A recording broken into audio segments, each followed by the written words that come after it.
Okay, it is 6 p.m. So we're going to go ahead and get started. Welcome. All of you, it's so nice to see you here for our first Nest event. So our studio chat with Tory Tepp. My name is Amanda Poss. I'm the gallery director at the Dale Mabry campus. I'll be the moderator for tonight's event. We're so thrilled to have all of you here with us. This is the kickoff for a series of events about our new public art project, Nest, which stands for Nourishment, Education, and Social Terraces, that will be completed at the HCC Dale Mabry and Ybor City campuses in the spring of 2021.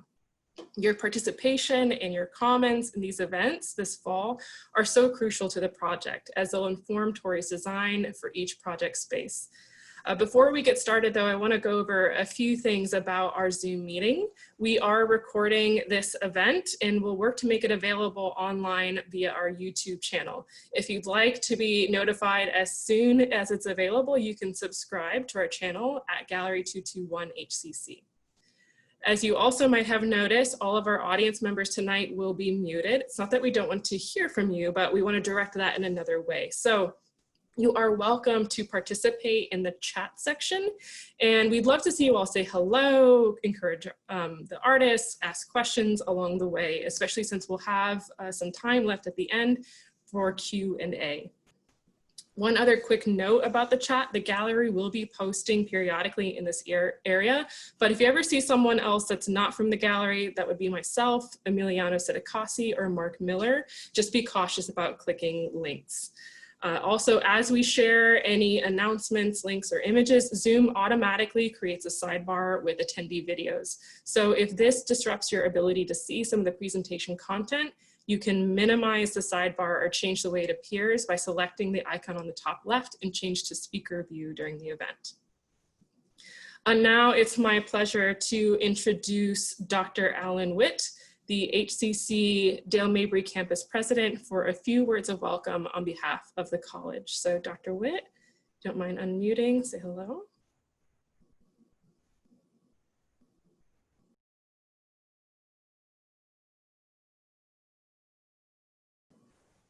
While we'll work to get that fixed, Emiliano Sidicasi behind the scenes will work on that for us. I have quite a few words of thanks, so I'll do that. There's a lot of folks I want to recognize for their support of this project. First, I want to express my gratitude to all of our Nest sponsors. Their sponsorship, commitment, and financial support is what makes this project possible, even in the midst of a pandemic. My thanks also to our college administration, our HCC campus presidents like Dr. Alan Witt for Dale Mabry, and also Dr. Ginger Clark over at Ybor, as well as our art deans, Amy Bousquet for Dale Mabry and Dr. Keith Berry over at Ybor for their support of this project. It takes a lot to do a multi-campus public art initiative. I'm also personally very grateful to my Gallery 221 team, Emiliano Sidicasi and Mark Miller, who helped put this event together and who are working behind the scenes tonight, as well as my extensive Nest steering committee, which is made up of HCC faculty and staff and students, as well as our local community partners. Thank you all so very much for your support. And also, last but not least, my sincere appreciation to our artist, Tory Tepp. Thank you for sharing your time and your expertise with us. Okay, see if Dr. Witt is available for the words of welcome.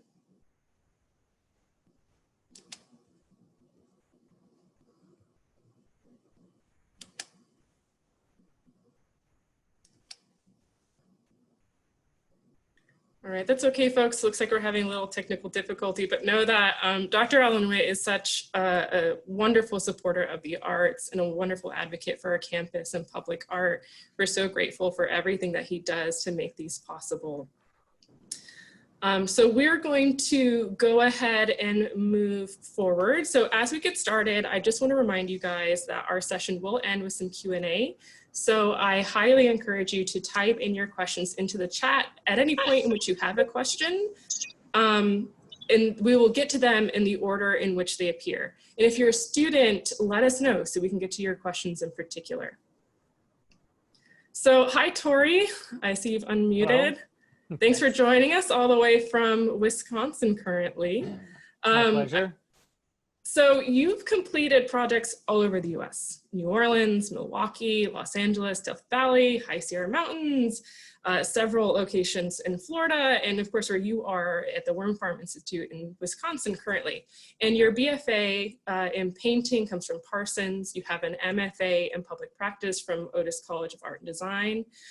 So given your education and the vast array of experiences you have, I wanted to talk to you first a little bit about your formative experience as an artist, especially with this shift from painting to public art after your master's program. So tell us a little bit about that experience and how you became drawn to public practice and land art. Sure. Let me first say it's my pleasure to be here and to be with all of you. And I'm very excited to be a part of the NEST project and to be down there in the next few months working extensively with maybe some of you on this meeting right now. But to your question, yeah, I was a painter and a draftsman my whole life, and I just got to a point where my politics, it's a struggle to do that kind of work where you're just constantly trying to get your work out, but the more you get into it, the more you're like, you wish you didn't know. And so I didn't really feel like being a circus monkey for the financial wing of a big bank. And but also it was more about my politics as, the world was changing.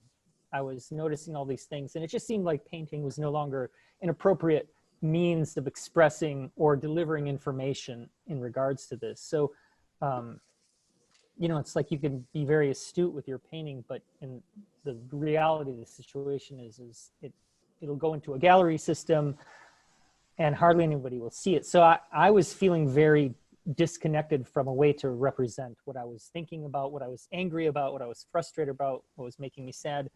And so when I was in LA, this new program opened up under Suzanne Lacy, who does extensive, amazing social practice work and has for just decades. And she started this program, and I kind of got steered into it very fortuitously by other artists who said, you need something different. And so I went into that project, and that's kind of where everything just changed for me. Or I went into that grad program, and there was a lot of, it wasn't just about making art. We had, visitors from the Land Institute in there. We had, social, people from all different aspects of society were coming in there. It wasn't just like this art about art theory and art history. There were activists and there were social anthropologists and it was really about trying to teach how to go into communities and do some real work there, right? Which does not always require knowing, technical art skills. So it was a kind of an eye-opening experience for me. And while you were there, you completed a project, Subvert, that seemed to be particularly formative. Can you go into detail about that? And I think we've got some images to share.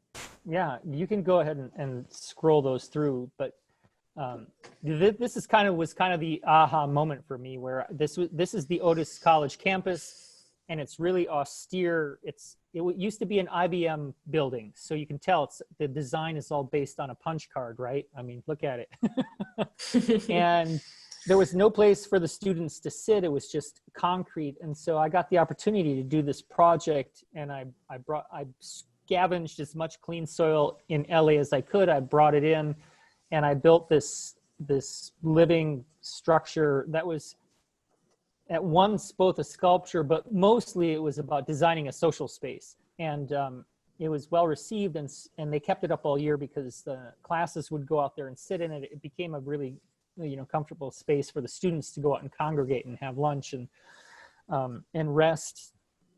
And so this was sort of, I had this opportunity to, in a sculpture new genres, elective to, what do you want to do?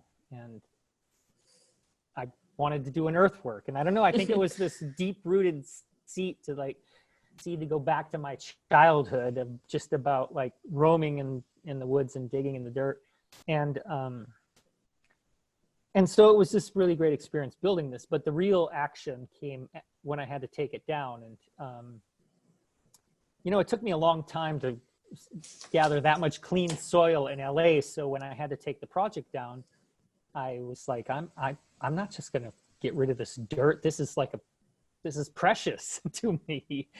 And so I made another small project, which was a handicap accessible grass covered wheelchair ramp inside of our grad space. But all of that soil basically went into my studio down in Frogtown. And so for 9 months, I lived with a 3-foot by 30 diameter pile of dirt in my art studio. And, you know, my friends just couldn't take it anymore. And they're like, you have to do something with this. And so I had the opportunity to do some other installations for my director and some of my faculty that gave me a lot of extra materials. And so some of those slides, if you go to the Elysian Valley Gardens, where I was not intending to make an artwork. I was just intending to get the soil out of my damn studio. And so I built these raised beds right on the street. And this is a little neighborhood that's, you know, semi-industrial. It's kind of a forgotten neighborhood because all the LA freeways just shut it down and cut it off. But it's right next to the LA River. And so people walk by to get to the LA River often.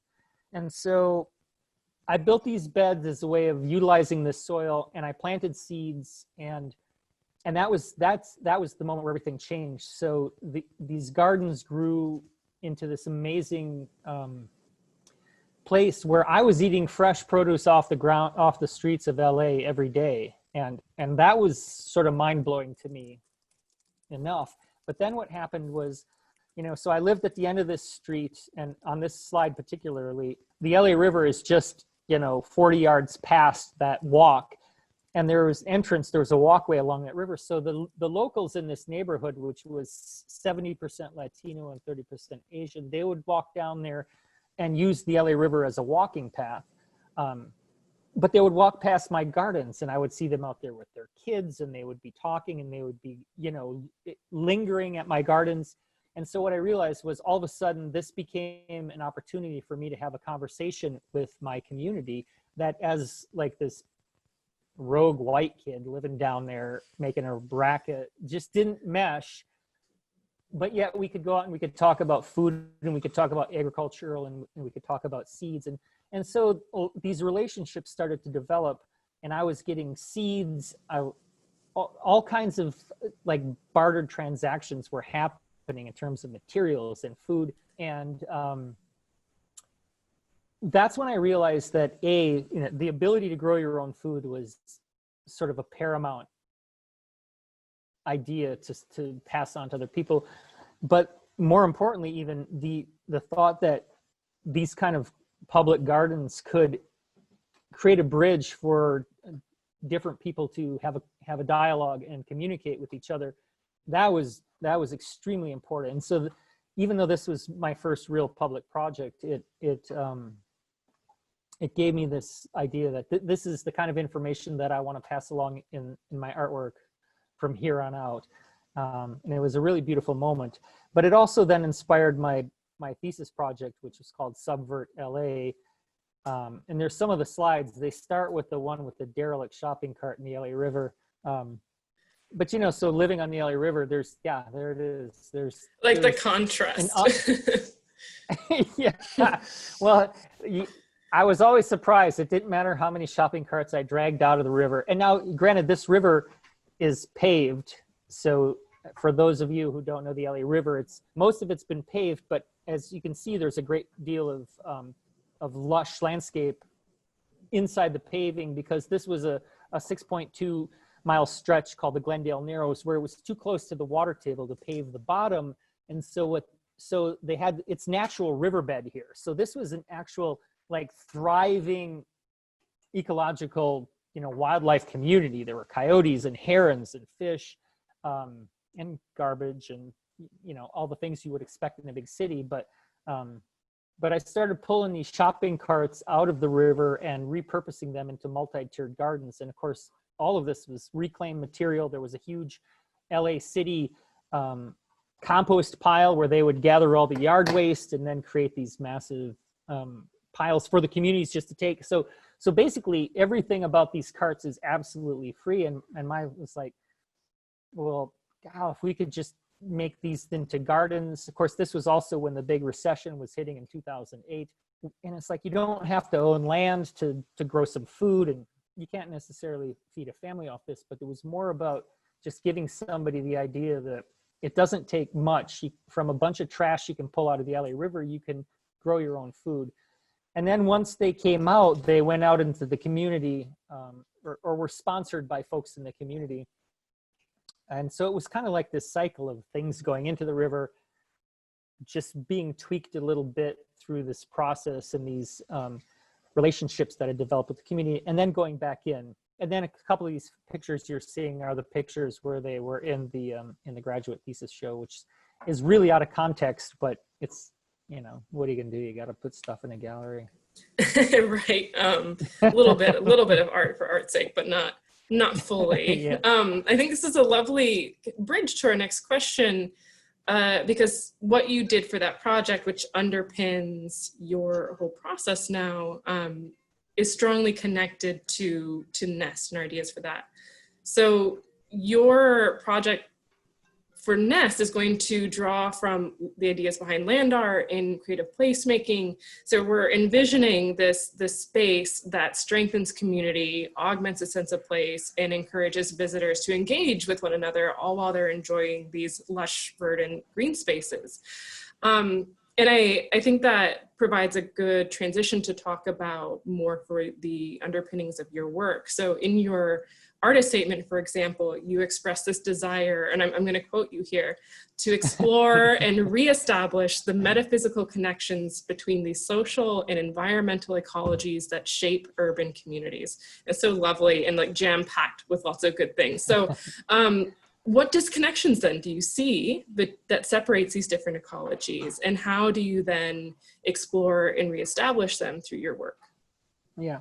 Well, I mean, I think this was kind of the gist of why I often feel a disconnect in most places. You know, I grew up running around in the woods and was really in touch with growing things and, you know, making maple syrup from the maple trees in our yard and making jam from the fruit trees in our yard and all of this, and just being able to roam in the woods and living in urban spaces and being in contact with, you know, communities there. It was apparent, you know, many children, especially in low income or inner city areas, they just don't have that kind of connection. But that's not even where it started. Where it started was just this idea of the urban seemed to become disconnected in a way where we were no longer really like getting our hands in the dirt.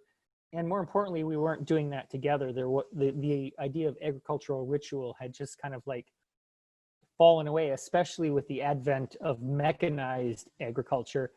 And so it was about communing with the earth in a way that was nourishing you, but it was also about doing that together with your community. And a lot of that has just been, it's just gone, right? And now we're in a technological age where, you know, I just sound like a, you know, an old fart who's longing for the old days, but I feel like a great deal has been lost in that process. And so in my work, it initially started as like, you know, if we can just get people playing in the dirt together and kind of let that roll on its own, maybe throw in a little agriculture, a little urban agriculture, you know, that has this great power to really connect people. And you know, different communities and different cultures I found in urban areas, like agriculture is one of the main ways that they can always relate to each other. You know, everybody has their traditions, everybody has their recipes, every culture has the way that they grow food. And so everybody eats. Yeah, exactly. And so it becomes a really nice way to sort of bond communities. And so for my work, initially it was really intended in urban spaces to just basically provide pile of dirt and let people shape it and grow things in there. You know, for me, it was more about being a facilitator or a set builder, and then allowing them to shape this space, because usually pretty much every public space is contested. It has some kind of hierarchy of power that has shaped the history of this space. And so for many people, it's uncomfortable to go say, okay, be yourself in this space. But if you give them the opportunity to reshape that space, then you give them the power to sort of like write their own script for what comes next. So I kind of feel like I'm part of that intermediate stage where it's about building the stage and reshaping the space in the community's image so that they can write whatever play they want to happen there. Go ahead. Oh, I was just going to say, I think that's worth like repeating a little bit, that spaces have hierarchy, right? Who gets to say what and where and in what way. And so I like that. In a way, you're kind of like reclaiming it for public voice through these projects, and then also connecting us with the land and these things that we share in common. Yeah. And it's really, it's amazing when you realize how much like history is in every public space, and how it also makes people uncomfortable, you know. So one of the project I did in Maitland, which is a very white affluent part of Orlando, you know, the students that I worked with all came from like 10 miles away from Pine Hills. Yeah, this is the Ishel Song Garden. And they came out here into this space that was just clearly a, you know, wealthy white place, and had been for so long. And they came out here on their own accord. They weren't bused or shipped by their school. This was their decision. And so this was an opportunity for them to like recreate this space and then have some ownership over it and some authorship over this place. And in that instance, they chose to do it when we had our final opening. You know, they did a poetry reading in there that was mind-blowing. I mean, the poems that came from these kids in this space was, it was something to hear, which we have recorded. But what's also interesting about this whole idea of reconnection, oh, there are my kids, yeah. And how it's translated now, because, you know, I've been so used to working, I mean, I've worked in urban spaces, crazy wild wilderness spaces, and now I'm here working on a farm.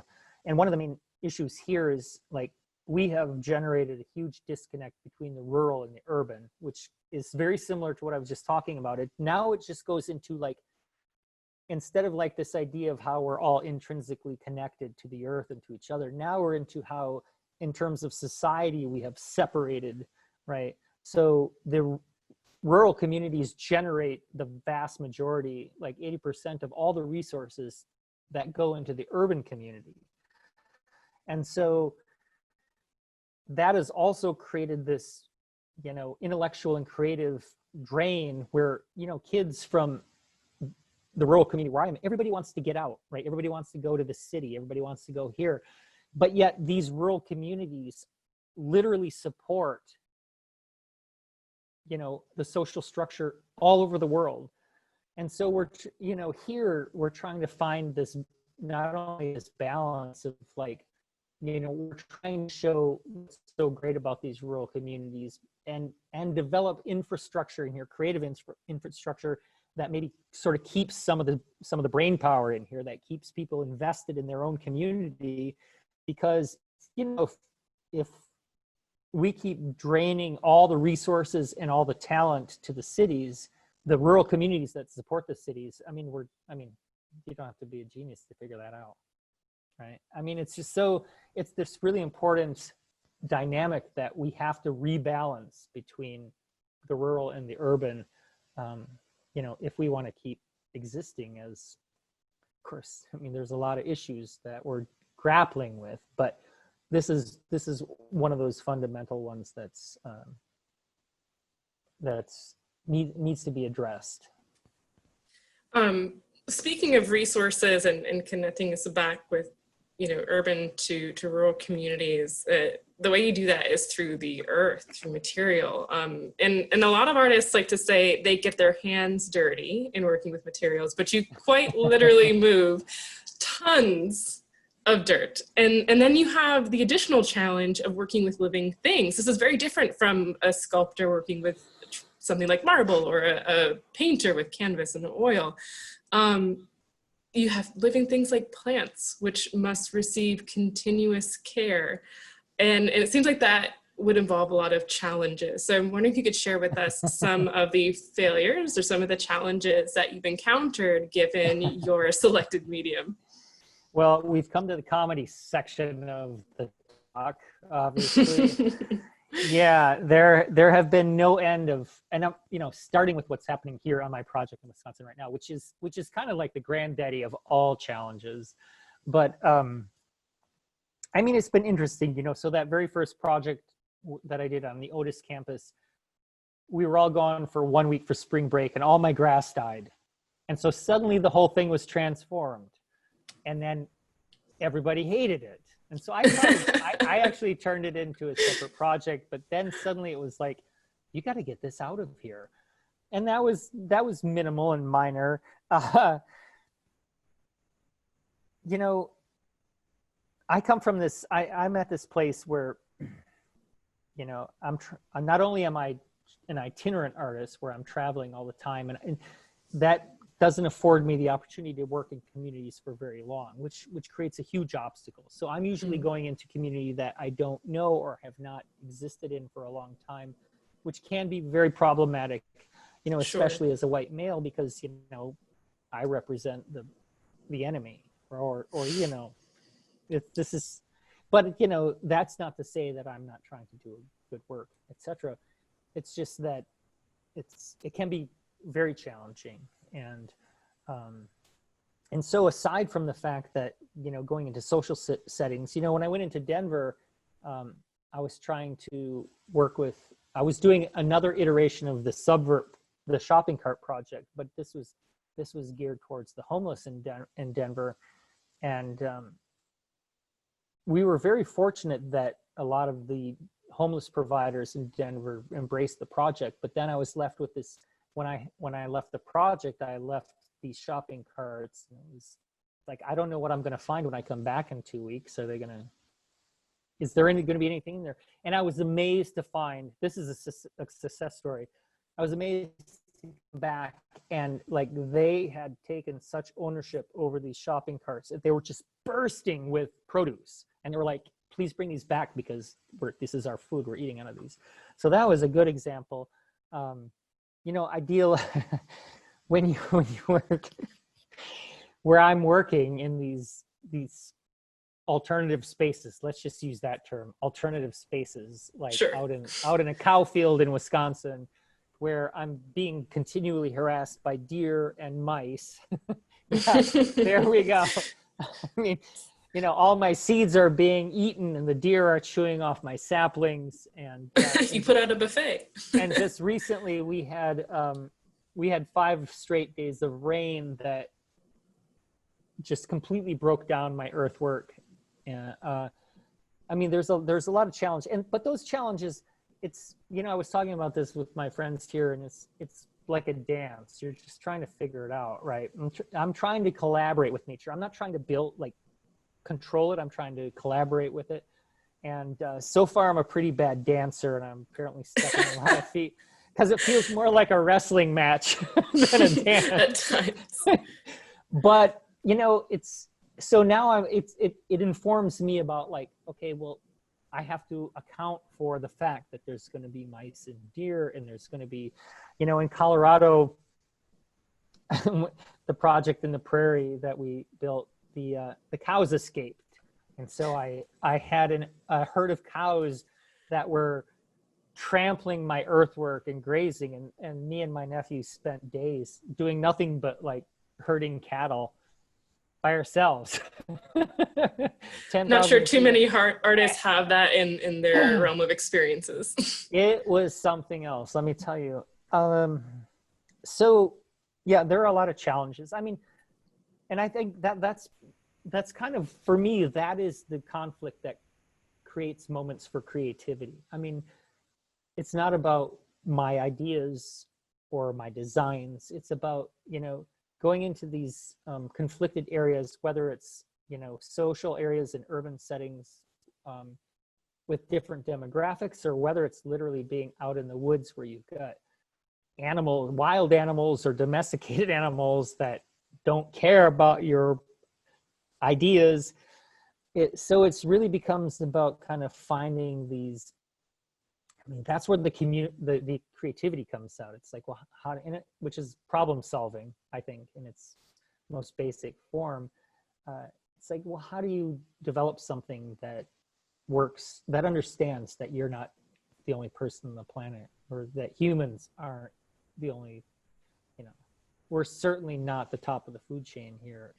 We share space, certainly. Exactly. And so it's becoming this really beautiful learning experience about, working with weather, which is the worst of them, but also working with, other species, and trying to create a space where it's not really about me or about where I come from, but like, what are the dynamics of this space, the environmental dynamics, the social dynamics, like who's involved here, and how do we all work together? Even if it's working with mice, it's still, it's a learning experience for me. So a lot of my projects I have viewed as failures, but they have yielded really interesting results that I can work from. Certainly a lot of lessons. In your answer, you were hinting at your current project that you're working on in Wisconsin, which is called ARC. Tell us some more about that. Sure. Well, so ARC stands for Agricultural Recon Craft. And I've been fortunate to be involved with a lot of very interesting and brilliant people up here that work with the University of Wisconsin and the Land Institute. And, I basically kind of offered up an art project as a way for them to, serve up their information. And it's a really beautiful collaboration between many parties here, including the farmers that own that space that we saw, who've lived on that land since 1873. And now they own a bakery there where they grow and mill all their own grains for the bakery. So they have this really beautiful process on the land that they have been doing for generations. And it's a real pleasure to work for them. But with the ARC project, I started talking with some of the scientists from UW that were involved in dairy forage programming. We were talking about agriculture in general, and basically what most agricultural programs in academia are working on is like, how can we reverse the fact that we have gotten agriculture wrong for thousands of years? And, we've developed monocultures that are now directly related to climate crisis.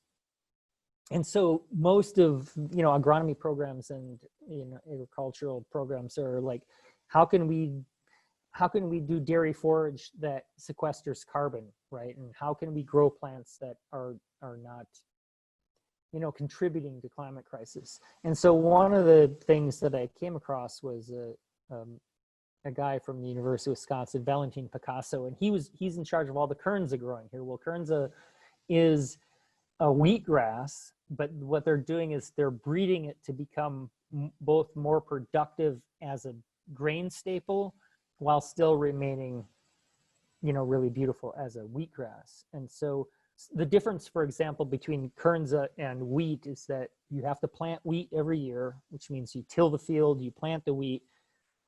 All the energy from that wheat growing goes into creating wheat, right? It's about reproduction.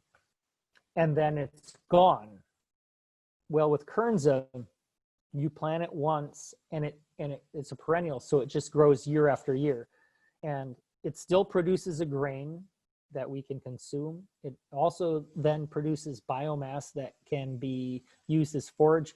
So it's a multifaceted kind of agricultural plant. So you can bale it into hay or let cattle graze on it for forage, and then it just comes back the next year. But the most amazing thing is that it creates like a root system that's 10 feet or more into the soil, and really it holds moisture, it handles erosion, and it creates this really beautiful microbiome in the soil that is lost in, you know, modern agriculture.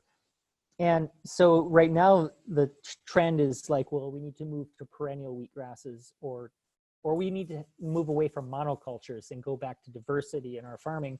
But they're starting to understand that perennial wheatgrasses and prairie grasses do more to mitigate climate crisis or to sequester carbon than growing forests, because how long does it take to grow a tree as opposed to growing wheatgrass, right? So it's just you're really learning thing. all sorts of agricultural things in relation to these, you know, earthworks that you're making. Yeah. So what we've done here is we're creating, the earthwork is just a place for people to congregate and to like meditate upon all of this. And then we've got 3.5 acres of kernza that's growing around this earthwork. And you showed some model pictures and some some in-process pictures that are happening of the project. This is before it got clobbered by the rain, but yeah.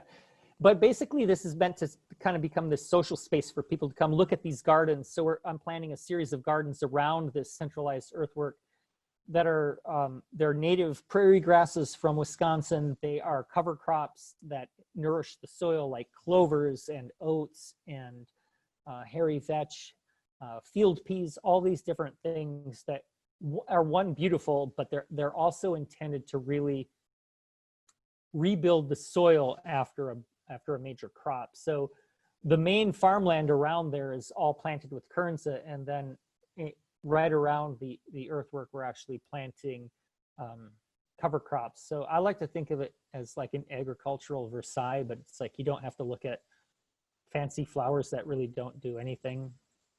But here we've got crops that nourish the soil and attract pollinators. And we're going to be working with the Land Institute to get some native sunflowers that are also, it's an oil seed, right? So all these things that are native and have kind of been eradicated because everybody's planting corn. We're just trying to present a garden that shows people in this area that agriculture doesn't have to be about providing corn for, you know, fuel or corn for corn syrup, but this agriculture, there's a way to incorporate these plants into the agriculture that nourishes the soil, that sequesters carbon, that really kind of makes the land much healthier for all of us. You know, if the soil is unhealthy, then your community is just not going to be healthy.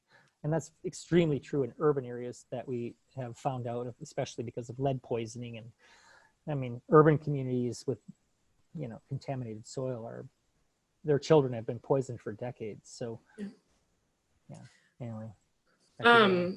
Yeah, it's certainly like the way you're overlapping with all these other disciplines is really fascinating. Part of the reason why we were really excited to have you on board for our project Nest. But with the time we have left before we get to Q&A, I know I saw your friend Nick Stage working behind you at the start, and he's there in relation to your band, Earth Tones. So you tell our audience a little bit about Earth Tones and the surprise performance that you have for us. All right, well, so, all right, these images are from last year, where we had the amazing opportunity to go to Farm Aid 2019. And we weren't performers on the stage, but we got the opportunity to bring our own stage and perform in the background. And we were really hampered by the rain, but we managed to pull off this really magical sort of spontaneous performance. And the Earth Tones developed back in Florida, when I was down there working with Music Box Tampa Bay with Sarah Howard and USF and New Orleans Airlift.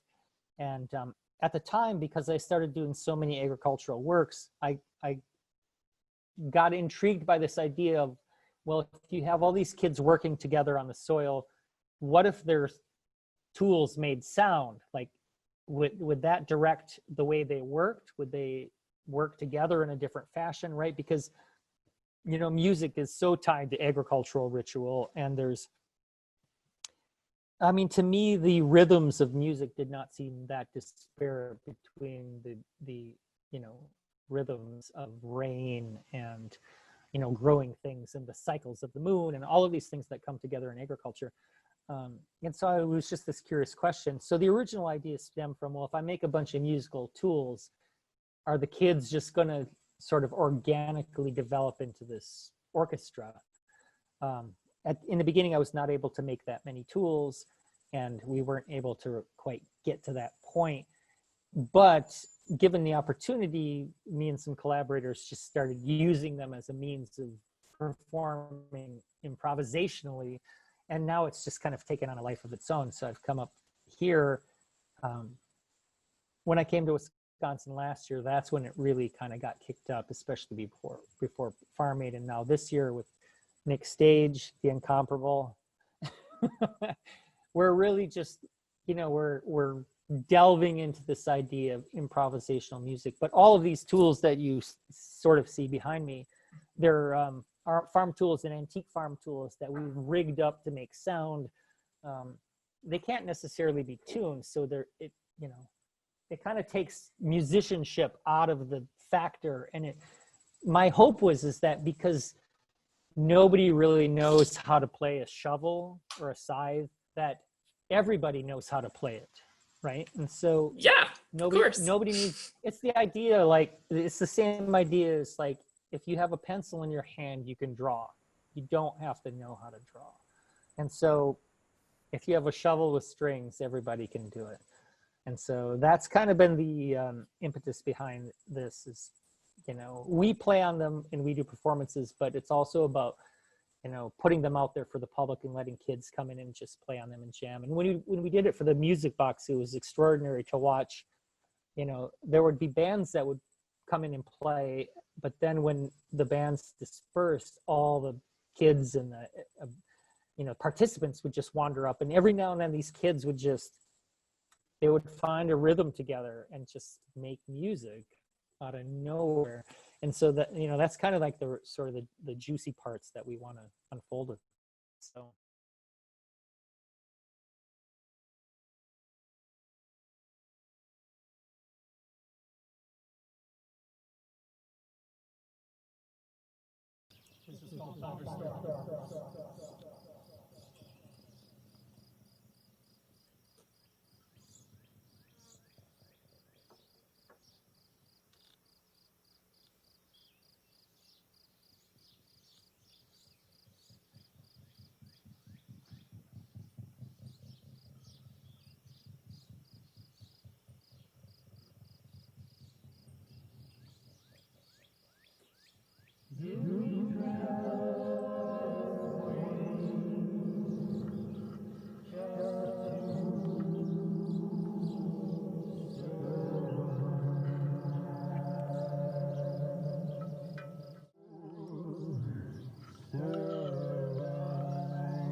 So at this time, I think our campus president is here and would like to say a few words. So I'll try for that again. Dr. Witt, if you're with us, you can go ahead and unmute.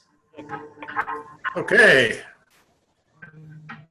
Hello, I'd like to again welcome all of you to the beginning of the NEST project, and quickly, because this is really an historic day for our campus, I'd like to remind you of where we have come. I first set foot on the Dale Mabry campus, to my knowledge, in the spring of 2007.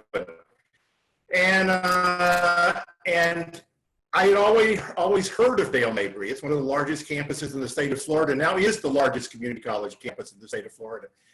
So it has an entrepreneur. It has an attitude. Everybody knew somebody from Dale Mabry. But as I wandered through the campus on a Saturday, through the core of the campus, I was astounded, because what attitude of low budget buildings that were built on low budget Florida contracts, different architectural styles, but were connected by a uniform grayness. To top it all, there was a second floor balcony that becomes underneath a covered walkway that made it look as if in the very core of the campus, as if it was always a cloudy, dismal day. I don't think that's overstating. In the years that followed that, we had a wonderful campus president named Robert Chun, who brought life onto the campus. He built the sail pavilions. He built public spaces for students to congregate in outside. He revisioned the outside with large signs and colors, and finished the Student Services building, which is a lovely piece of architecture. But the core of the campus was still this grayness. And so when I came here almost 4 years ago, I had in my pocket a list of things that I, being a bit arrogant, that I could improve over one of the most successful community college campuses in the nation. And it was a short list. And on that list, I think it was number 3 was art in public places. And I had just sort of settled and found where the restrooms were and found where my office was, and was introduced to a bunch of people led by Amanda Poss. And she hemmed and hawed for about 15 minutes and then said, well, let me gauge your feeling on something. Is there any chance you might support art in public places? And I said, how soon can we do it? And she went out and did it. I take no responsibility for getting it done. She found the money, she found the folks, she found the artists. Last year, we created what now is the defining art piece of Hillsborough Community College. A lady, if you haven't met her, you got to go and be introduced, named Exuberance, who soars off of our social science building. When I'm feeling bad, I've had a tough day, I just walk outside and look at her and I'm ready to go. And now we are entering a phase in which we will actually transform the physical ground that this campus was built on. What was an old dairy farm that became a massive Air Force base during World War II, and then a part of Tampa International Airport when it was starting, and finally a community college. And we're going to dig into this ground and figure out what it is, and figure out what it's going to say to our students, and how it relates to us and we relate to it. And I'm just excited. I'm just excited. So I won't say anymore because I'm saying what you've already said, Tory. But this is a moment where we leap off the walls and into the wildness that once was the Drew Dairy Farm, and figure out how we make this campus interact with what it used to be. Thank you. Thank you. Thanks so much, Dr. Witt. And for those of you who may be unfamiliar with our murals so far, we have 3. The most recent one on the Social Sciences building, called Exuberance, was completed by Cecilia Loaiza, and it is truly stunning.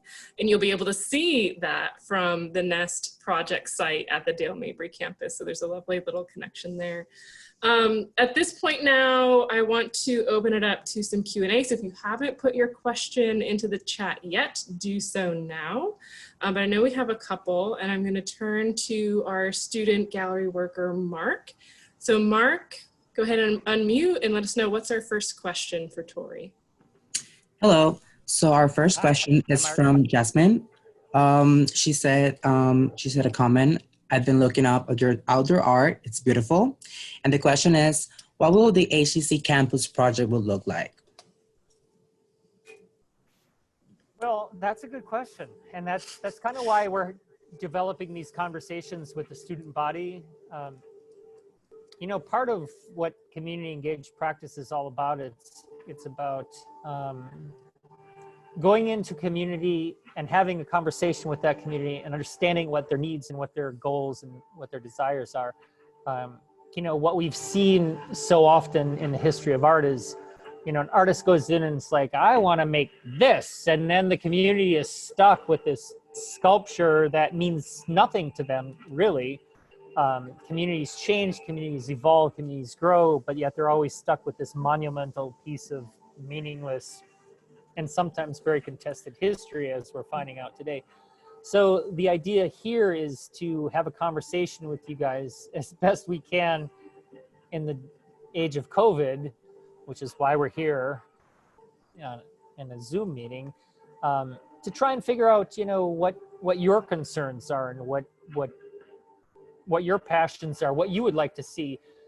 In many ways, I'm kind of a facilitator. You know, I hope to take your feedback and collate that into some kind of really creative way of creating a space that works for you, that speaks to you, but also represents, you know, who you are and what you want out of your education. You know, what you think the Hillsborough Community College campus should offer. So, I mean, of course, I have my ideas, which involve, you know, just shaping earth and growing things, but how exactly, what shape that takes and how that engages you kind of depends upon your feedback. So. Yeah, to wit, I'll jump in there. These events are meant for feedback, so I'm so glad we got that particular question, and you'll hear me after we're done with the Q&A. We'll be sharing a link to a survey where anyone, and we especially encourage our event participants, can fill this out.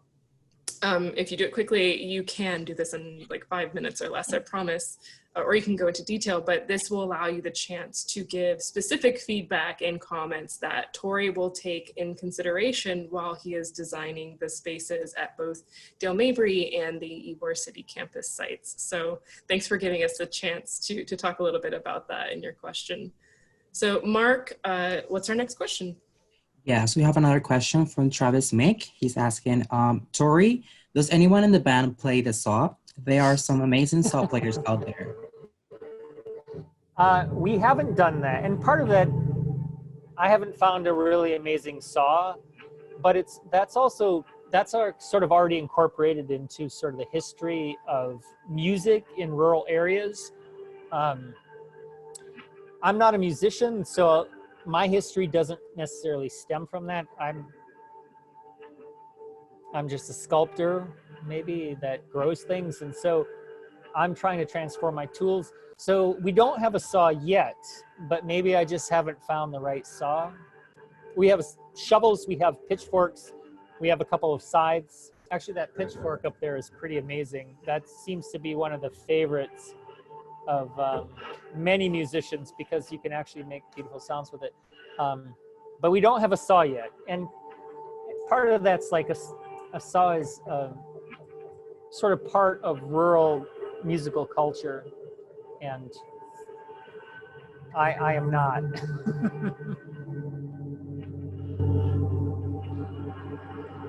Thanks, Travis, for that question. I'm certainly hopeful that when we finish with the fabrication of both sites, that Earth Tones makes another guest appearance. Who knows? You guys will have to stay tuned to find that out, what Tory has planned. I believe that is all of our questions for now. So we're so glad you were all able to join us tonight for our very first NEST event. We'd love for you to fill out the survey, as I mentioned a moment ago, in response to Jasmine's questions, to provide us with additional feedback for the project, which will be added, as I said in a moment, to the chat section as a link. Remember, your feedback is crucial, as it will inspire Tory's design for both of our NEST sites. So I want to say thank you, Tory, for your time. We're going to end, as I noted, by replaying the slideshow of the examples that you saw. So if you want to hang out and do that and listen to some more of Earth Tones, you're welcome to do so. Otherwise, thank you again so much for being here. Take care and be well.